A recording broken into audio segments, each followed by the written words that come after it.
Question है 2025 Laureus world sports awards में sports person with the disabilities का पुरस्कार किसे दिया गया?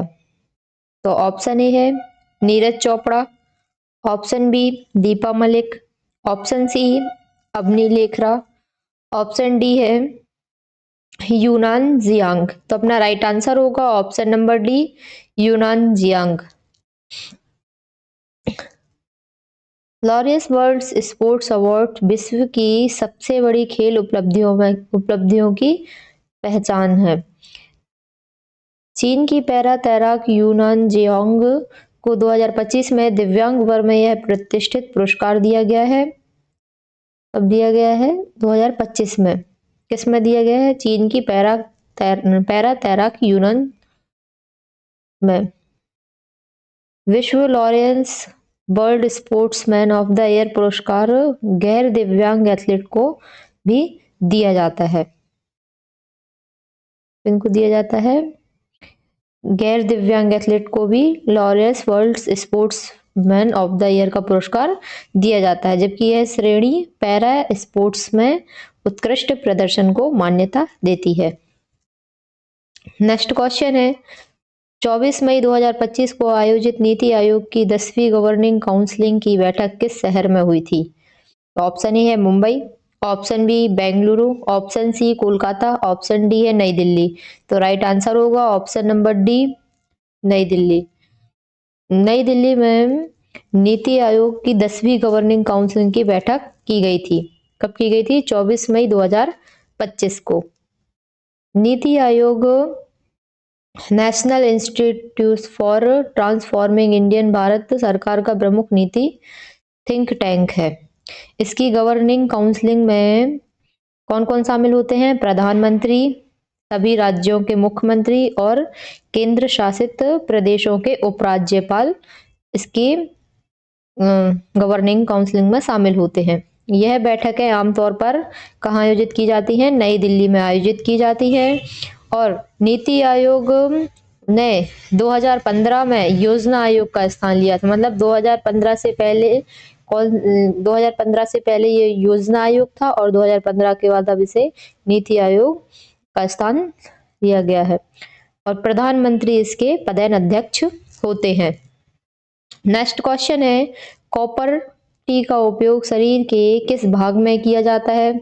ऑप्शन ए है पेट, ऑप्शन बी गर्भाशय, ऑप्शन सी अंडाशय, ऑप्शन डी है मूत्राशय। तो राइट आंसर होगा ऑप्शन नंबर बी गर्भाशय। कॉपर टी का उपयोग शरीर के गर्भाशय में किया जाता है। कॉपर टी एक गर्भ निरोधक उपकरण है जिसे गर्भाशय में लगाया जाता है और यह 5 से 10 वर्षों तक प्रभावी रहता है और इसमें हार्मोन रहित गर्भ निरोधक है। नेक्स्ट क्वेश्चन है मार्च 2025 में भारत द्वारा शुरू की गए मिशन ऑपरेशन करुणा में मानवीय सहायता सामग्री के साथ कौन से जहाज मुख्य रूप से संग्रहालय थे? ऑप्शन ए INS शिवालिक और INS कमोरता, ऑप्शन बी है INS रणवीर और INS जलाश्व, ऑप्शन सी है INS शहादात्री और INS सावित्री, ऑप्शन डी है INS ऐरावत और INS कवरत्ती। तो राइट आंसर होगा option number C INS Sahyadri और INS सावित्री, जो मिशन ऑपरेशन करुणा में सहायता सामग्री के साथ जहाज का मुख्य रूप से संग्रह करते हैं। मिशन ऑपरेशन करुणा मानवीय सहायता और आपदा राहत के लिए एक भारतीय पहल थी जो संभवतः किसी पड़ोसी देश में बड़ी प्राकृतिक आपदा के जवाब में थी। INS सहाद्री और INS सावित्री को आपातकालीन राहत सामग्री वितरित करने के लिए तैनात किया गया है। तो आपातकालीन वितरित करने के लिए किसे तैनात किया गया है? INS सहाद्री को और INS सावित्री को। भारत हिंद महासागर क्षेत्र में प्रथम प्रयुक्तर शोधकर्ता के रूप में अपनी भूमिका स्थापित करने के लिए अक्सर ऐसे मिशन शुरू करता है। जैसे तुर्की सीरिया भूकंप के लिए ऑपरेशन दोस्त शुरू किया था।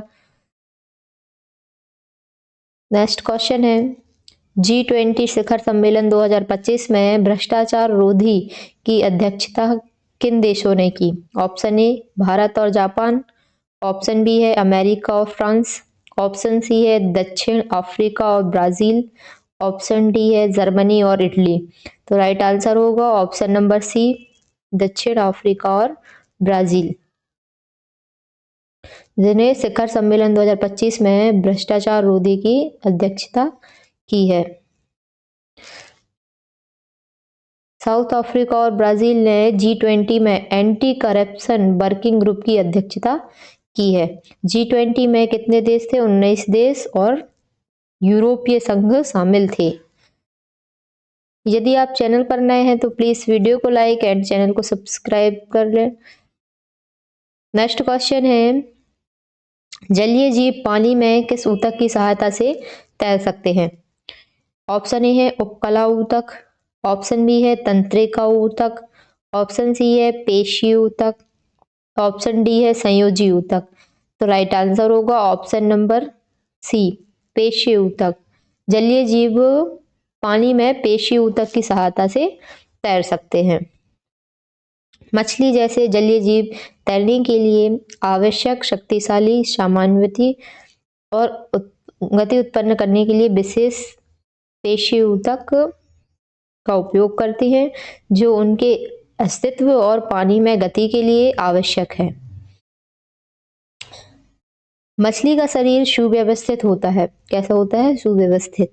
और उसमें एक मांसल पूंछ होती है ताकि खिंचाव को कम किया जा सके और घने जल माध्यम में प्रणोदन दक्षता को अधिक किया जा सके। नेक्स्ट क्वेश्चन है, जीमैक्स 2025 अभ्यास में भारत की ओर से मुख्य रूप से किस जहाज ने भाग लिया? Option A INS Vikramaditya, option B INS Kolkata, option C INS Sahyadri और ऑप्शन डी है INS चेन्नई। तो राइट आंसर होगा option number C, INS Sahyadri, जिससे जीमैक्स 2025 में भारत की ओर से INS सहाद्री जहाज में भाग लिया। भारत जापान के संयुक्त नौसैनिक अभ्यास में INS सहाद्री ने भाग लिया था। JIMEX Japan Indian maritime exercise यह द्विपक्षीय नौसैनिक अभ्यास है। नेक्स्ट क्वेश्चन है, निम्न में से किस पैरा एथलीट ने अर्जुन अवार्ड 2025 जीता? ऑप्शन ए है सुमित अंतिल, ऑप्शन बी है मौर्यप्पन थंगावेलु, ऑप्शन सी है JJ थॉमसन, ऑप्शन डी है युआन जियांग। तो राइट आंसर होगा ऑप्शन नंबर ए, सुमित अंतिल, जिसने पैरा एथलीट में अर्जुन अवार्ड जीता था। कब? 2025 में। सुमित अंतिल किसके खिलाड़ी हैं? भाला फेंक खिलाड़ी हैं। अर्जुन अवार्ड की शुरुआत कब हुई थी? तो अर्जुन अवार्ड की शुरुआत हुई थी 1961 में। नेक्स्ट क्वेश्चन है, निम्नलिखित में से किस की खोज JJ थॉमसन ने 1897 में की थी? Option A electron, option B proton, option C neutron, option D परमाणु नाभिक। तो राइट आंसर होगा option number A, electron. Electron की खोज JJ थॉमसन ने कब की थी? 1897 में की थी। JJ थॉमसन ने 1897 में कैथोड रे ट्यूब का उपयोग करके, किसका उपयोग करके? कैथोड रे ट्यूब का उपयोग करके इलेक्ट्रॉन की खोज की। उनके यह काम ने यह स्थापित किया कि परमाणु अविभाज्य कण नहीं था और उन्हें प्लम पुडिंग मॉडल प्रस्तावित किया। किसने? JJ थॉमसन ने। प्रोटॉन की खोज किसने की थी? अर्नेस्ट रदरफोर्ड ने की थी। और कब की थी? 1917 में की थी। न्यूट्रॉन की खोज किसने की थी? तो जेम्स चैडविक द्वारा न्यूट्रॉन खोजे गए थे। और यह कब खोजे गए थे? 1932 में। परमाणु नाभिक तो अर्नेस्ट रदरफोर्ड द्वारा खोजा गया है। और कब खोजा गया है? 1911 में खोजा गया है। नेक्स्ट क्वेश्चन है, यदि किसी चालक का प्रतिरोध 50 ओम है और उसमें 4A धारा 8 मिनट तक प्रवाहित होती है तो उत्पन्न ऊष्मा कितनी होगी? तो अपना राइट आंसर होगा 3.84 गुणित 10⁵ जूल इसमें ऊष्मा होगी। इसका सूत्र है H बराबर L²R/T और यह जूल का ऊष्मा नियम है। नेक्स्ट क्वेश्चन है, 2025 में भारत के लोकपाल ने कौन सा न्याय आदर्श वाक्य अपनाया? ऑप्शन ए है सत्यमेव जयते, ऑप्शन बी भ्रष्टाचार मुक्त भारत, ऑप्शन सी नागरिकों को सशक्त बनाएं, भ्रष्टाचार को उजागर करें, ऑप्शन डी है ईमानदारी ही शक्ति है। तो अपना राइट आंसर होगा ऑप्शन नंबर सी, नागरिकों को सशक्त बनाएं और भ्रष्टाचार उजागर करें। नेक्स्ट क्वेश्चन है, विश्व मलेरिया दिवस कब मनाया जाता है? ऑप्शन ए है 7 अप्रैल, ऑप्शन बी 25 अप्रैल, ऑप्शन सी 1 दिसंबर, ऑप्शन डी 24 मार्च। तो अपना राइट आंसर होगा ऑप्शन नंबर बी 25 अप्रैल को विश्व मलेरिया दिवस मनाया जाता है। यह दिन मलेरिया के प्रति जागरूकता के लिए मनाया जाता है और यह किसके द्वारा घोषित किया गया है? तो WHO के द्वारा घोषित किया गया है। नेक्स्ट क्वेश्चन है, खेलो इंडिया पैरा गेम्स 2025 का आयोजन कितने स्थानों पर हुआ था? ऑप्शन ए है 1 स्थान पर, ऑप्शन बी 2 स्थान पर, ऑप्शन सी 3 स्थान पर और ऑप्शन डी है 4 स्थान पर। तो राइट आंसर होगा ऑप्शन नंबर सी, 3 स्थान पर खेलो इंडिया पैरा गेम्स आयोजित किया गया है। खेलो इंडिया पैरा गेम्स जो दिव्यांग एथलीटों के लिए एक प्रमुख खेल का आयोजन है, इसका आयोजन कहाँ किया गया था? नई दिल्ली में किया गया था। जबकि कई कार्यक्रम केंद्रीकृत होते हैं। प्रमुख आयोजनों में अक्सर कई स्थानों का उपयोग किया जाता है। पैरा स्पोर्ट्स प्रतियोगिताओं की व्यापकता को समायोजित करने के लिए इसमें आमतौर पर 3 प्राथमिक स्थल शामिल किए गए थे। खेलो इंडिया पैरा गेम्स का पहला संस्करण कब हुआ था? 2023 में। कहाँ आयोजित किया गया है? नई दिल्ली में आयोजित किया गया था। यदि आप चैनल पर नए हैं तो प्लीज वीडियो को लाइक एंड चैनल को सब्सक्राइब जरूर करें। नेक्स्ट क्वेश्चन है, अगस्त 2025 में सेना प्रमुख द्वारा IIT मद्रास में किस सुविधा का उद्घाटन किया गया? ऑप्शन ए है सुपर कंप्यूटर, ऑप्शन बी है एरोलैब, ऑप्शन सी है अग्निशील भारतीय सेना अनुसंधान सेल और ऑप्शन डी है ड्रोन सेंटर। तो अपना राइट आंसर है ऑप्शन नंबर सी, अग्निशील भारतीय सेना अनुसंधान सेल। यह सेल रक्षा अनुसंधान और शिक्षा के बीच समन्वय के लिए है। मद्रास की प्रमुख तकनीकी संस्थान क्या है? IIT। फर्स्ट क्वेश्चन है, 2025 में शतरंज के किस खिलाड़ी को मेजर ध्यानचंद खेल रत्न पुरस्कार से सम्मानित किया गया? तो ऑप्शन ए है Vishwanath Anand, option B R Praggnanandhaa, option C D Gukesh, option D है विदित गुजराती। तो राइट आंसर है option number C, D Gukesh, जिनको शतरंज के खिलाड़ी मेजर ध्यानचंद खेल रत्न पुरस्कार से सम्मानित किया गया है। डी गुकेश जो भारतीय शतरंज के युवा ग्रैंड मास्टर हैं और 2024 वर्ल्ड चैंपियनशिप भी रहे हैं। उन्हें भारत का सर्वोच्च खेल सम्मान कौन सा है? मेजर ध्यानचंद खेल रत्न पुरस्कार दिया गया है। किनको? डी गुकेश को। यह पुरस्कार राष्ट्रपति द्रौपदी मुर्मू द्वारा 17 जनवरी 2025 को राष्ट्रपति भवन नई दिल्ली में प्रदान किया गया था। किसके द्वारा प्रदान किया गया था? राष्ट्रपति द्रौपदी मुर्मू द्वारा कब? 17 जनवरी 2025 को। और कहाँ प्रदान किया गया था? राष्ट्रपति भवन में, राष्ट्रपति भवन नई दिल्ली में प्रदान किया गया था। मेजर ध्यानचंद खेल रत्न अवार्ड भारत का सबसे प्रतिष्ठित राष्ट्रीय खेल सम्मान है। इस साल गुकेश के अलावा और किन किन को यह पुरस्कार मिला है? मनु भाकर, हरमनप्रीत सिंह और प्रवीण कुमार को यह पुरस्कार इस वर्ष मिला है। गुकेश 18 वर्ष की आयु में सबसे युवा विश्व शतरंज चैंपियनशिप है और विश्वनाथन आनंद के बाद दूसरी बार विश्व शतरंज खिताब जीतने वाले भारतीय खिलाड़ी भी हैं। नेक्स्ट क्वेश्चन है, अप्रैल 2025 तक आरबीआई के अनुसार वित्तीय वर्ष 2025-26 में भारत की जीडीपी वृद्धि दर कितनी रहने का अनुमान है? ऑप्शन ए है 5.5%, ऑप्शन बी है 6.5%, ऑप्शन सी है 7.5%, ऑप्शन डी है 8.2%। तो अपना राइट आंसर है ऑप्शन नंबर बी 6.5%।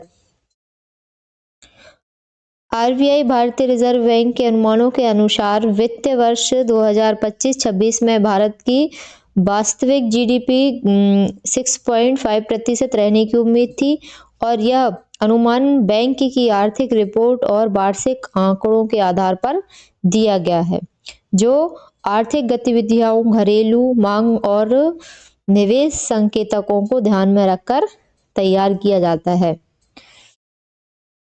बाद में कुछ रिपोर्टों में 6.8% या 7.3% तक संशोधन किया गया है, लेकिन अप्रैल 2025 में आरबीआई के अनुमान के अनुसार यह 6.5% है। नेक्स्ट क्वेश्चन है, जून 2025 में युवा शतरंज प्रतिभाओं को बढ़ावा देने के लिए अखिल भारतीय शतरंज महासंघ ने कौन सी योजना प्रारंभ की है? ऑप्शन ए है विजेता ट्रॉफी प्रोग्राम, ऑप्शन बी है टॉप नेशनल प्लेयर्स वजीफा योजना, ऑप्शन सी है अंतरराष्ट्रीय चैंपियन प्रशिक्षण स्कीम, ऑप्शन डी है शतरंज कॉलेज सहयोग योजना। तो राइट आंसर है option number B top national players वजीफा योजना, जो जून 2025 में युवा शतरंज प्रतिभाओं को बढ़ावा देने के लिए किसके द्वारा? अखिल भारतीय शतरंज महासंघ के द्वारा यह योजना प्रारंभ की गई है।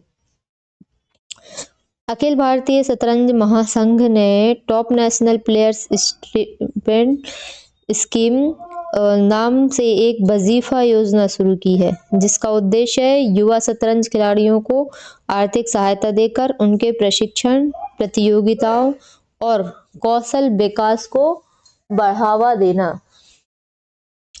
इस योजना के तहत खिलाड़ियों को कितना वजीफा प्रदान किया जाता है? तो 16,000 से 1,50,000 तक का त्रैमासिक वजीफा प्रदान किया जाता है। यह योजना, इस योजना का विशेष प्रतिभाओं के लिए अंडर 7 से अंडर 19 आयु वर्ग के प्रतिभागियों के लिए है। और इसका लक्ष्य क्या है? तो इसका लक्ष्य है भारत में युवा शतरंज प्रतिभाओं को समर्थन देना और खेल को बढ़ावा देना, इसका लक्ष्य है। नेक्स्ट क्वेश्चन है, अंतर्राष्ट्रीय ओलंपिक समिति की पहली महिला एवं पहली अफ्रीकी अध्यक्ष कौन बनी? ऑप्शन ए है ली तिएन हुआ, ऑप्शन बी है कस्ट्री कोवेंट्री, ऑप्शन सी है एना वार्नर, ऑप्शन डी है रोजर गिलमैन। तो अपना राइट आंसर होगा ऑप्शन नंबर बी कस्ट्री कोवेंट्री, अंतर्राष्ट्रीय ओलंपिक समिति की पहली महिला और पहली अफ्रीकी अध्यक्ष हैं। कस्ट्री कोवेंट्री जो जिम्बाब्वे की पूर्व ओलंपिक स्विमिंग चैंपियन है, उनको 20 मार्च 2025 को अंतर्राष्ट्रीय ओलंपिक समिति का 10वां अध्यक्ष चुना गया है। इसको कस्ट्री कोवेंट्री को।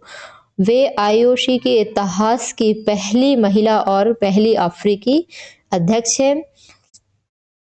कस्ट्री कोवेंट्री ने कई ओलंपिक पदक जीते हैं और अफ्रीका की सबसे सफल महिला ओलंपियन मानी जाती हैं। इन्होंने 2025 में थॉमस बॉक का स्थान लिया और अंतर्राष्ट्रीय ओलंपिक समिति के अध्यक्ष के रूप में लुसाने स्विट्जरलैंड से संगठन का नेतृत्व भी संभाला। किसने? कस्ट्री कोवेंट्री ने। उनका चुनाव अंतर्राष्ट्रीय ओलंपिक समिति के 144वें सत्र में हुआ, जिन्होंने पहले दौर में ही बहुमत प्राप्त किया है।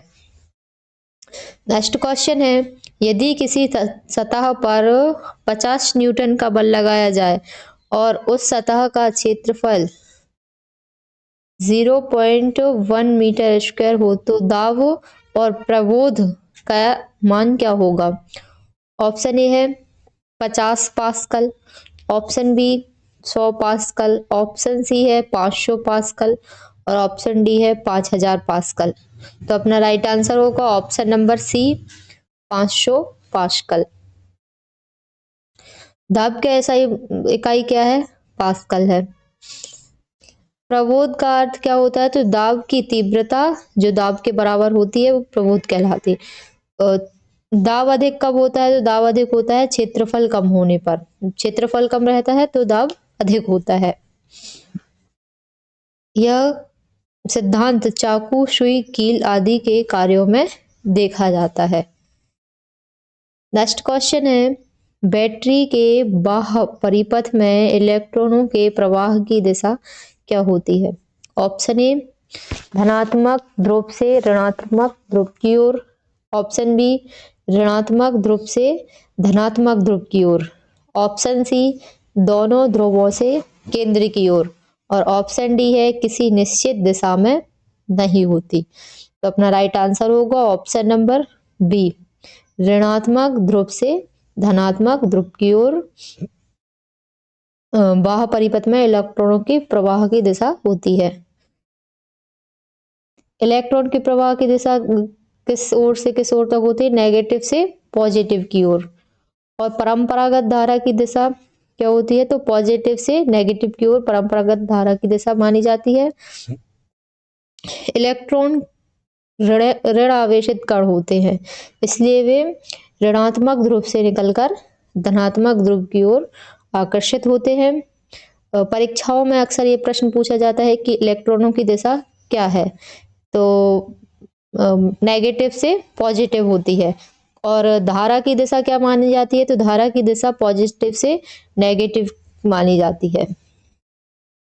नेक्स्ट क्वेश्चन है, बजट 2025 में भारत सरकार ने किस राज्य के लिए ग्रीन फील्ड हवाई अड्डे की घोषणा की है? ऑप्शन ए है Uttar Pradesh, option B Bihar, option C Rajasthan, option D Maharashtra.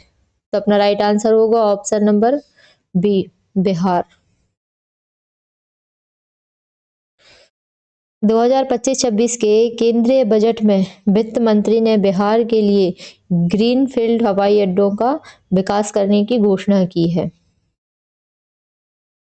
यह निर्णय बिहार में वायु कनेक्टिविटी का विस्तार करने और भविष्य की जरूरतों को पूरा करने के लिए किया गया है। ग्रीन फील्ड हवाई अड्डा वह हवाई अड्डा होता है जो पहली बार नई जगहों पर बनाया जाता है, ना कि पहले से मौजूद हवाई अड्डे का विस्तार करता है। बजट में यह भी कहा गया है कि पहल बिहार की बढ़ती वायु यात्राओं की जरूरतों को ध्यान में रखते हुए की जाती है। इसके अलावा बजट में पटना के आसपास एयरपोर्ट्स का विस्तार और अनेक क्षुद्र एयरपोर्ट्स उड़ान स्कीम को भी बढ़ावा देने का उल्लेख है। नेक्स्ट क्वेश्चन है, पवन चक्की किस ऊर्जा के कारण घूमती है? ऑप्शन ए सौर ऊर्जा, ऑप्शन बी विद्युत ऊर्जा, ऑप्शन सी पवन ऊर्जा, ऑप्शन डी रासायनिक ऊर्जा। तो राइट आंसर होगा ऑप्शन नंबर सी पवन ऊर्जा। पवन चक्की पवन ऊर्जा के कारण घूमती है। पवन चक्की के पंखों पर बहती हवा की गतिज ऊर्जा उन्हें घुमाती है, जिसे पवन ऊर्जा कहा जाता है। पवन ऊर्जा एक नवीकरणीय ऊर्जा स्रोत है पवन चक्की में ऊर्जा का रूपांतरण कैसे होता है? तो पवन ऊर्जा से यह यांत्रिक ऊर्जा में परिवर्तित होती है और यांत्रिक ऊर्जा से विद्युत ऊर्जा में परिवर्तित होती है। हवा का मूल कारण सूर्य की असमान ऊष्मा है। यदि आप चैनल पर नए हैं तो प्लीज वीडियो को लाइक एंड चैनल को सब्सक्राइब जरूर करें। नेक्स्ट क्वेश्चन है, निम्नलिखित में से कौन सा जीव वाह निषेचन करता है? ऑप्शन ए मनुष्य, ऑप्शन बी कुत्ता, ऑप्शन सी मेढक, ऑप्शन डी गाय। तो अपना राइट आंसर है ऑप्शन नंबर सी मेढक। वाह निषेचन में अंडाणु और शुक्राणु का मिलन शरीर के बाहर होता है, प्रायः पानी में होता है। मेढक अपने अंडे पानी में देता है जहां निषेचन होता है। बाह्य निषेचन के उदाहरण कौन कौन से हैं? तो वो है मछली और मेढक। और आंतरिक निषेचन के उदाहरण है मनुष्य, पक्षी और स्तनधारी जीव। बाह्य निषेचन प्रायः जलीय जीवों में पाया जाता है। नेक्स्ट क्वेश्चन है, एक न्यूरॉन में तंत्रिका आवेग सबसे पहले कहाँ प्रारंभ होता है? Option A dendrites, option B cell body, option C axon hillock, option D है स्नैप्स। तो अपना राइट आंसर है ऑप्शन नंबर सी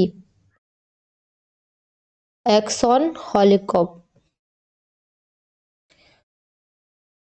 यदि आप चैनल पर नए हैं तो प्लीज वीडियो को लाइक एंड चैनल को सब्सक्राइब जरूर करें। तो दोस्तों, आपकी सफलता ही हमारा मकसद है। अगर आज की वीडियो आपको पसंद आई हो तो वीडियो को लाइक और शेयर जरूर करें और ऐसे ही नई अपडेट और जीके की वीडियो को देखने के लिए चैनल को सब्सक्राइब कर लें और पीडीएफ के लिए हमारे टेलीग्राम चैनल को भी ज्वाइन करें। मिलते हैं अगली वीडियो में। Thank you. जय श्री कृष्ण।